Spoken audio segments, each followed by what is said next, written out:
फीके बूंद जैसे आई मोर पास, आज जो कर ले हुई मुलाकात। भीगे भीगे बूंद जैसे आई मोर पास, आज जो कर ले हुई मुलाकात। बोला देख देख मन बरी उड़ी उड़ी जाए, बोला सोच सोच रतिया मोर घलो नहीं पहाड़। त बरसाना माया के बरसा ए सावन में,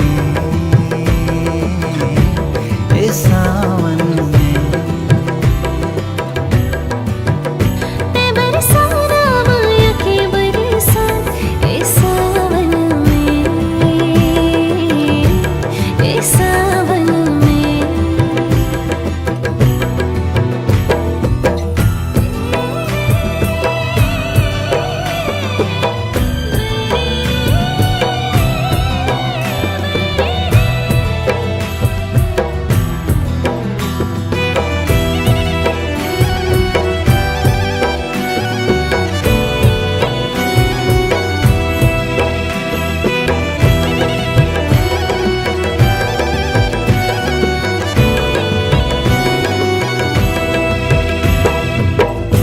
छम दे दे पैरी के झनका, बोला लागे बैरी तोर बर प्यार।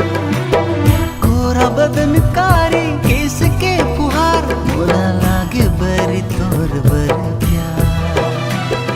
जब नैना नैना लड़गे, भारी बरसा में भी आगे बढ़ गे। जब नैना नैना लड़गे, भारी बरसा में भी आगे बढ़ गे।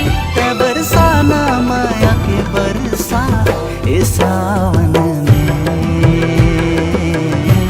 ए सावन में।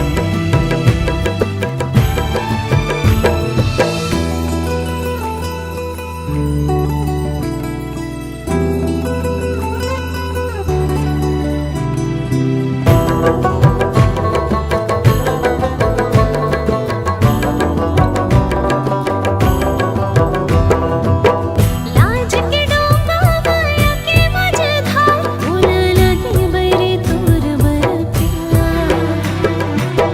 धीमे धीमे माया के बढ़ गए बुखार, बोला लगे बरे तोर बर प्यार।